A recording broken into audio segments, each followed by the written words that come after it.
नमस्कार, न्यूज 18 देख रहे हैं आप। वक्त लाख टके की बात का। मैं हूं आपके साथ मेनका चौधरी। मैं हूं आपके साथ अमित गर्ग शुक्ला। शुरुआत करते हैं बड़ी खबर के साथ।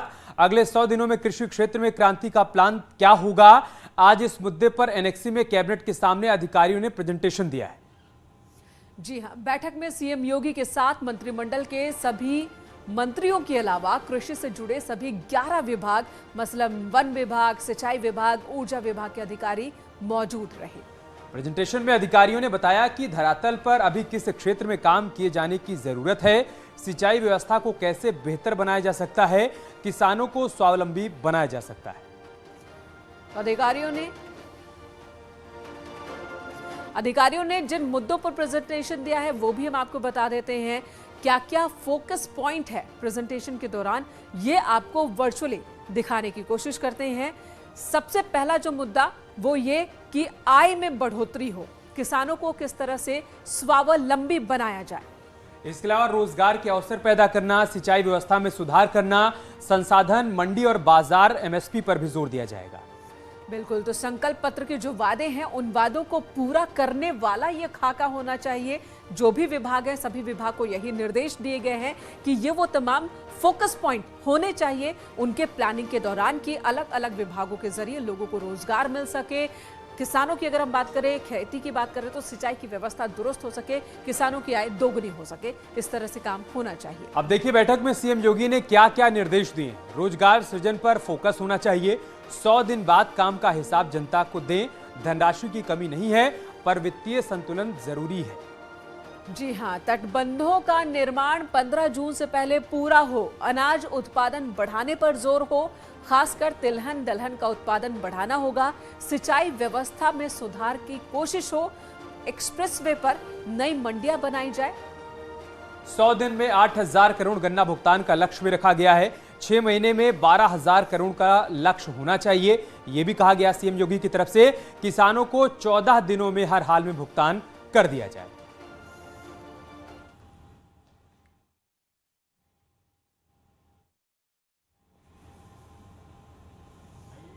क्षेत्र से जुड़े हुए सारे विषय थे और जो भी रहा बहुत अच्छा रहा और पूरा डिटेल आपको जल्दी बताएंगे। जब समीक्षा हुआ विभागों का, जी विभिन्न प्रकार के विभाग, जितने विभाग थे उनका एक प्रेजेंटेशन 5 साल में क्या किए हैं, 100 दिन में क्या करेंगे, साल भर में एक उनका था बस। आज कृषि विभाग और उससे संबंधित विभागों का प्रेजेंटेशन हुआ। क्या प्रमुख चीजें रही सर आज? क्या प्रमुख चीजें? 100 दिन 6 महीने 2 साल कि हमारी क्या कार्य योजना होगी, यही प्रेजेंटेशन है। तो मीटिंग खत्म हो गई है, सभी मंत्री जो हैं वो मीटिंग से बाहर निकले, उनका रिएक्शन आपने देखा। चलिए बात कर लेते हैं अखिलेश यादव की कि क्या अखिलेश यादव से मुसलमान जो हैं वो परेशान हो गए हैं। समाजवादी पार्टी से मुस्लिम समाज का मोह भंग हो रहा है, ये सवाल क्यों पूछा जा रहा है, ये भी जान लीजिए। क्योंकि एक के बाद एक नेताओं और मुस्लिम धर्मगुरुओं के बयान अखिलेश यादव के खिलाफ आ रहे हैं। पहले पार्टी के सांसद शफीकुर रहमान बर्क और फिर आजम खां के मीडिया प्रभारी फसाहत अली खान के बाद अब दरगाह आला हजरत से जुड़े मौलाना ने अखिलेश यादव को निशाने पर लिया है। क्या कहा उन्होंने, सुनिए।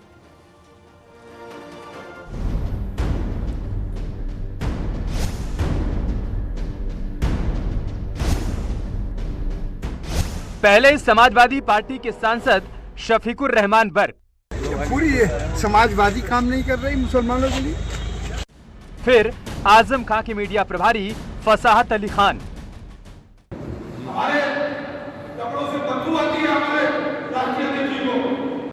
और अब आला हजरत दरगाह से जुड़े मौलाना शहाबुद्दीन रिजवी का बयान। अखिलेश यादव समाजवादी पार्टी के मुखिया, वो मुसलमानों के हितैषी नहीं हैं। पहले विधानसभा चुनाव, फिर विधान परिषद चुनाव में हार से निराश समाजवादी पार्टी के लिए मुश्किलें लगातार बढ़ती जा रही हैं, क्योंकि समाजवादी पार्टी का मुस्लिम समाज के बीच खासा जनाधार माना जाता है।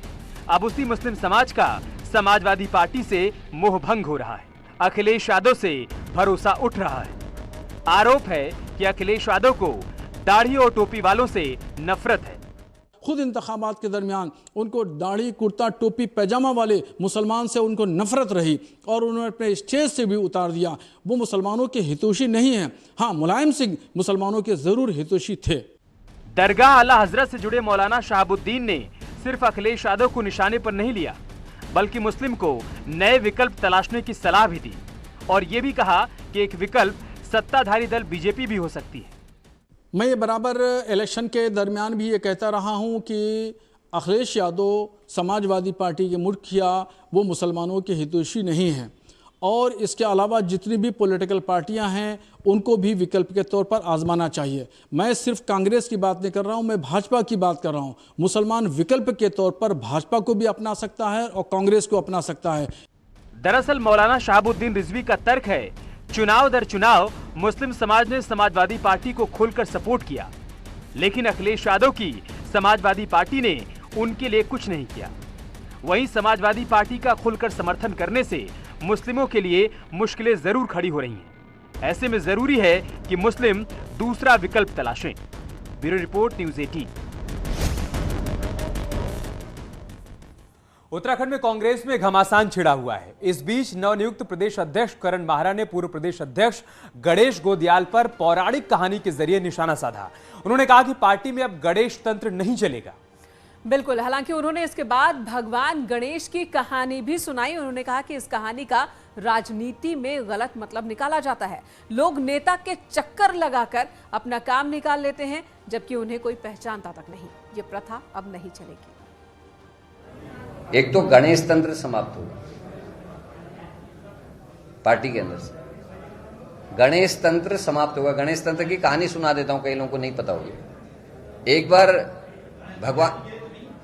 गणेश भगवान,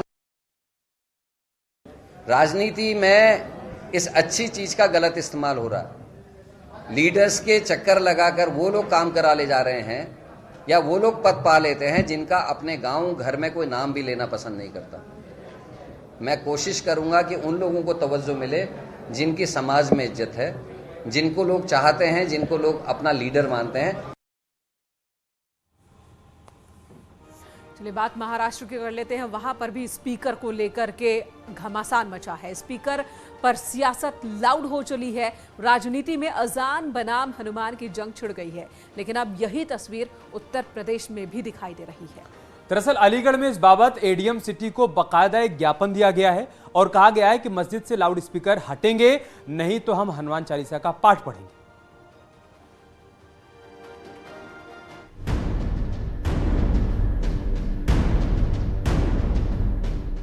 शहर में कितने स्थान हैं, कितनी जगह हैं जिन पर लाउड स्पीकर सुबह बजता है, 4 बजे बजता है, शाम को बजता है, दोपहर में बजता है। मस्जिद के लाउड स्पीकर पर सुनाई देने वाली अजान अब विवाद के मैदान तक आ गई है।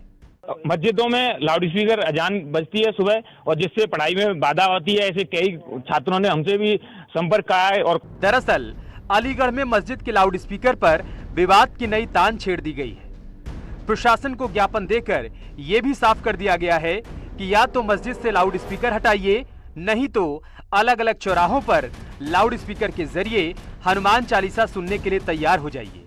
शाम को बजता है, दोपहर में बजता है। ऐसे कितने स्थान हैं जिन पर ध्वनि प्रदूषण का उल्लंघन हो रहा है।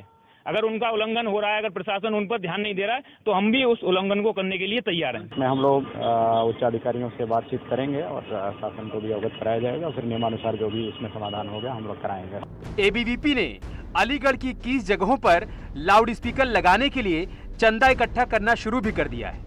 इसकी शुरुआत मंगलवार को अचलताल से की गई। एबीवीपी की रणनीति शहर के 21 मंदिरों पर लाउड स्पीकर लगाने की है। शहर के प्रमुख चौराहों पर, ऐसे 21 चौराहों पर लाउड स्पीकर चलाकर हनुमान चालीसा एवं हिंदू धर्म से संबंधित देशभक्ति गीत एवं गीत बजाने के लिए ऐलान किया था। उसके लिए हम लोगों ने कहा था कि हम ये पैसा समाज से एकत्रित कर कर ऐसे 21 स्थानों पर लाउड स्पीकर बजवाने का काम, हनुमान चालीसा चलाने का काम हम लोग करेंगे। तो उसके लिए आज धन संग्रह का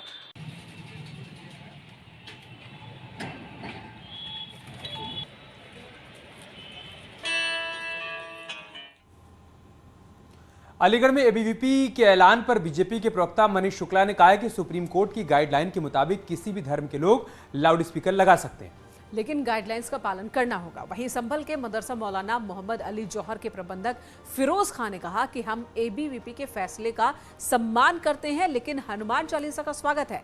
लेकिन हनुमान चालीसा का इस्तेमाल अजान के खिलाफ किसी प्रोपेगेंडा के तहत नहीं होना चाहिए। कोर्ट और माननीय उच्च न्यायालय के जो लाउड स्पीकर को लगाने के नियम है उसके अनुसार लाउड स्पीकर लगाकर कोई भी धर्म के लोग अपने कार्यक्रम को, अपने आस्था को प्रदर्शित कर सकते। तो मुसलमान तो इसका विरोध कर ही नहीं सकता, हम उनका स्वागत करते हैं। लेकिन अगर वो नमाज में, अजान में विघटन डालने का काम करते हैं तो हम उसकी कड़े शब्दों में निंदा करते हैं।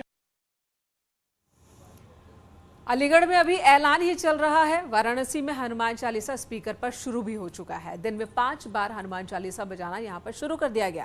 श्री काशी ज्ञानव्यापी मुक्ति आंदोलन के नेताओं ने ये शुरुआत की है। वाराणसी में लाउड स्पीकर पर हनुमान चालीसा शुरू हो गई है। दिन में 5 बार हनुमान चालीसा का ऐलान किया गया है। लाउड स्पीकर पर अजान के विरोध में हनुमान चालीसा की शुरुआत की गई।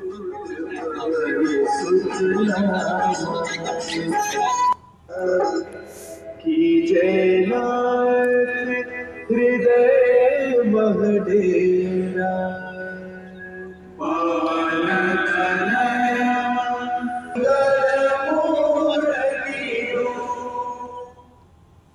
अलीगढ़ विश्वविद्यालय, जेएनयू और अब लखनऊ का बीबीएयू विवादों में है। धर्म की धुरी पर 2 छात्र संगठन आमने सामने आ गए।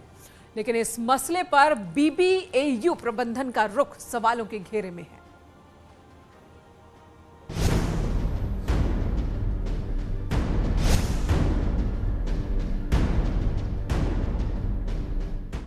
सात बजे करीब मेरे को कल शाम को सूचना मिली कि बच्चे कुछ लगा रहे हैं। मैंने क्या लगा रहे हैं तो उसने मेरे को बताया, दिखाया। मैंने कहा ठीक लग रहा है। सिक्योरिटी इंचार्ज गजानन पांडे के इस बयान ने विश्वविद्यालय प्रबंधन को सवालों में ला दिया है। सवाल, क्या विश्वविद्यालय प्रबंधन खुद विवाद को हवा देने में शामिल है? आखिर क्यों जानकारी होने के बाद भी पोस्टर नहीं हटाए गए और क्यों सिक्योरिटी को पोस्टर हटाने या फिर फाड़ने से रोका गया? कुछ गार्ड जो है जब कुछ लोग थोड़ा सा विरोध किए ना, नहीं फाड़ना नहीं, फिर मैंने मना किया, इसको फाड़ना नहीं लगा रहा, 1-2 फट गए होंगे।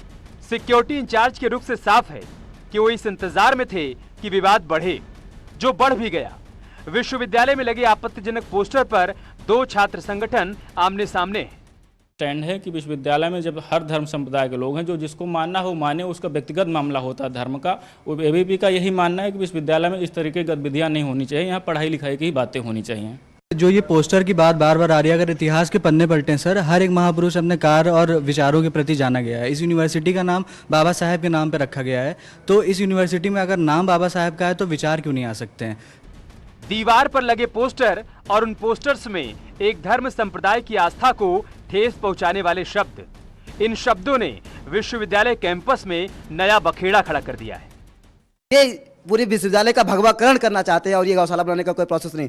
अगर ये एनिमल साइंस के अंदर कर रहे हैं, रिसर्च कराएंगे, गोबर पे रिसर्च कराएंगे, तो एनिमल साइंस के अंदर सिर्फ गाय नहीं आती है, भैंस, बकरी, छेड़, सब चीजें आती हैं। एक धर्म संप्रदाय के खिलाफ लगाए गए इन पोस्टरों पर तो आपत्ति है ही, इसके साथ ही सवाल विश्वविद्यालय परिसर में मंदिर और गौशाला को लेकर भी उठ रहे हैं। विश्वविद्यालय में देवी देवताओं का अपमान करना किसका प्लान था? Bureau report, news 18।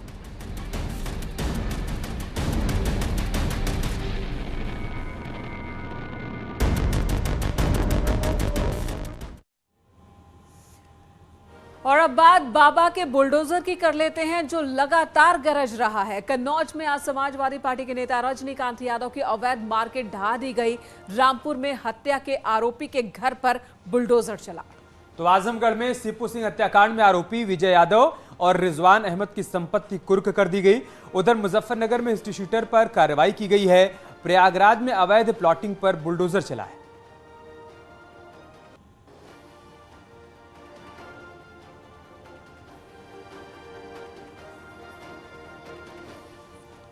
जालौन में भी प्रशासन ने कार्रवाई की है। जालौन में अतिक्रमण पर बुलडोजर चला है, तो मिर्जापुर में अवैध कब्जे पर एक्शन लिया गया है। पीलीभीत में तालाब पर अवैध कब्जा हटाया गया, जबकि संभल में अतिक्रमण पर बुलडोजर चला है। ये 4 तस्वीरें बुलडोजर के चलने की आपके सामने। लगातार एक्शन देखने को मिल रहा है अतिक्रमण के खिलाफ, खासकर और अवैध तरीके से जो अतिक्रमण हुए हैं उस पर लगातार प्रशासन की कार्रवाई हो रही है। 4 तस्वीरें और इस वक्त आपके टीवी स्क्रीन पर। योगी सरकार 2.0 में भी बुलडोजर का एक्शन जारी है। उसी की 4 तस्वीरें आप देख पा रहे हैं। जालौन, मिर्जापुर, पीलीभीत में एक्शन लिया गया है। तालाब को कब्जा मुक्त करवाया गया है। संभल में भी अवैध कब्जे को हटाया गया है। यही तस्वीर मिर्जापुर में भी सामने आई है। अवैध कब्जे पर एक्शन लिया गया है। आज की एक और बड़ी खबर, यूपी में जल्द बड़े पैमाने पर तबादले होने वाले हैं। सीएम ऑफिस ने इस लिस्ट पर मुहर भी लगा दी है। सूत्रों के हवाले से बड़ी खबर है ये। कई जिलों के डीएम बदले जा सकते हैं, इस बात की संभावना है। कई विभाग के प्रमुख सचिव भी बदले जा सकते हैं। अगले 48 घंटों में ये लिस्ट जारी हो सकती है। सूत्र इस बात की जानकारी दे रहे हैं।